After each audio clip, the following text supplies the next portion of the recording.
Good evening and welcome to Poland Daily. I'm Konrad Gorlinski.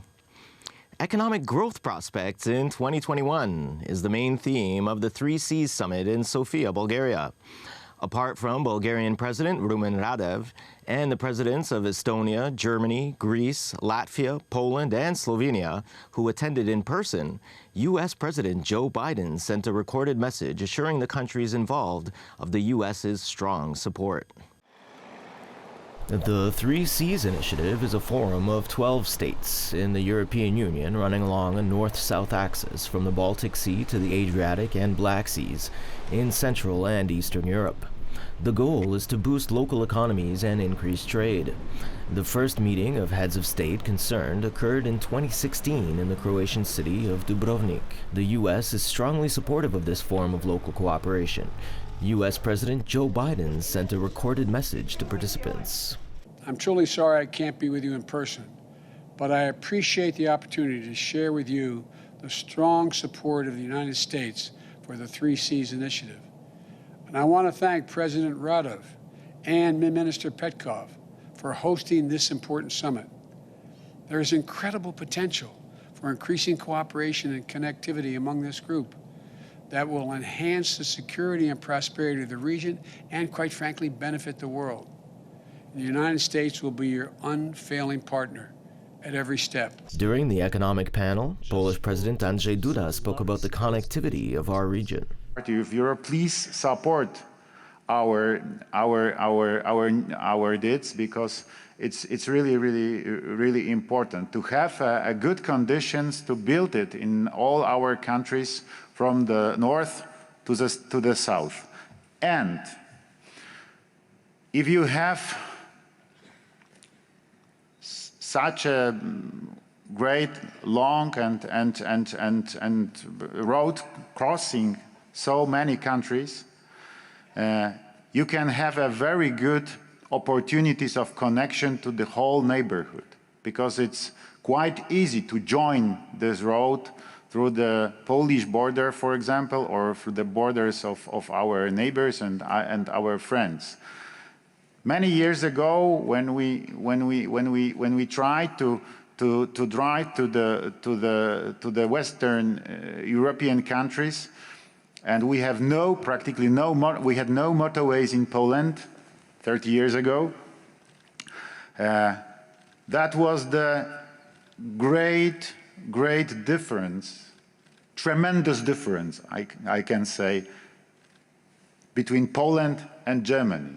Germany was this is the huge participation of Germans in European connectivity, that through the Germany, to their excellent network of Autobahn and other roads, you can reach practically every country around Poland in Europe, and this is really so that's why Germany is our strategic partner here. To date, the 3Cs initiative summits have been held 4 times at the presidential level.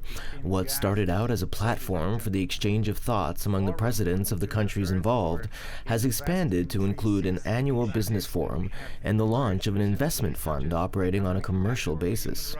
Politicians at executive levels of power in the 12 countries are also becoming increasingly involved in the initiative, and both Germany and the United States have become partners to it. The coronavirus pandemic seems to be stagnating in Poland, with 93 new cases recorded yesterday. 3 deaths directly due to the viral infection and 16 terminal cases with comorbidities. Over 30,700,000 vaccinations were performed, and 14.5 million Poles are now fully vaccinated. However, by all accounts, September might bring another wave of coronavirus. The government is therefore bending over backwards to encourage people to get the jab. A sequencer located at the Provincial Sanitary and Epidemiological Station in Warsaw will quickly and efficiently detect new COVID-19 strains, as well as other viruses. WHO tutaj nakłada obowiązek. The World Health Organization requires that the genomes form at least 5% of recorded infections to be sequenced. We assume that we'll be able to handle 10% if the infection rate is kept under 10,000 daily cases. Że jeśli będziemy mieli powiedzmy 10 000 zakażeń dziennie. Experts emphasize that equally important in sequencing is that it helps in fast detection of so-called alarm strains. Tych, które są bardziej zjadliwe. These are more virulent, more contagious, more dangerous. The new mutation can even be resistant to antibodies created by the vaccine. Możliwość rozwijania się. New equipment allows analysis of up to 400 samples of coronavirus and its mutations weekly. Until now, we lack this capability. This is cutting-edge technology that widens our diagnostics and epidemiological research. Thanks to this equipment, we'll be able to take our work into the 21st century.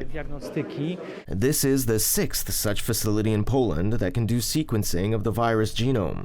The cost of the apparatus is nearly 1 million zloty.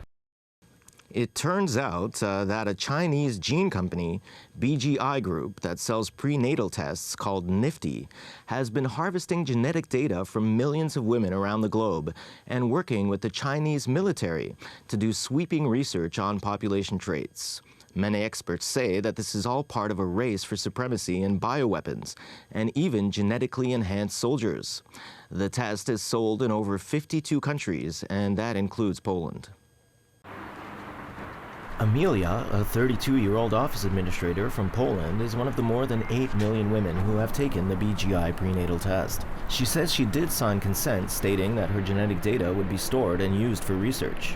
What she did not realize, however, was that her information could end up in mainland China. BGI's headquarters and research are based in Shenzhen, but the form she signed did not make this clear. It said only that her sample would be sent for analysis to Hong Kong. I want to know what is happening with such sensitive data about me, such as my genome and that of my child. I have to admit that the news that my data could have been taken over by the Chinese government is shocking for me. After reading the form, I had the impression that I was well informed about the test and how the data would be used. And there was also information that, if I agreed to it, they can be used for further studies to improve the method. But no, there wasn't much else. I would like to know if they, the labs taking samples, are aware that these samples are probably being sent further on, and why they aren't telling their patients about this. This could be a very important matter when choosing a test. For me, it would be. The tests don't carry names, but they do capture genetic information about the mother, which the test's privacy policy says may be shared for national security reasons. Online records reviewed by Reuters show that the genetic information of at least 500 women, including some from outside of China, are also stored in China's National Gene Bank. BGI records personal details such as a woman's country, height, and weight. Researchers say this genetic big data can give clues to genes associated with, for example, bipolar disease or schizophrenia. It can link genes to height and body fat and track viruses. BGI says it never has access to any identifiable personal data. The company says it only stores location data on women in mainland China and destroys foreign samples and data after 5 years. BGI's collaboration with the military on prenatal research has not been previously reported. The gene giant is a pivotal player in a genomics race between China and the US. Amelia says that if she had understood the extent of BGI's secondary research, she would have chosen a different test. And finally, in Wimbledon yesterday, 24-year-old Polish player Hubert Hurkacz shocked the world of tennis by beating master of the trade Swiss star Roger Federer in straight sets to reach the semifinals. The Pole will play Italian Matteo Berrettini. Federer, together with Rafael Nadal and Novak Djokovic, are considered 3 of the greatest tennis players of all time. When Federer won his first Wimbledon title in 2003, Hurkacz was just 6 years old. Thanks for tuning in this evening, and have a wonderful night.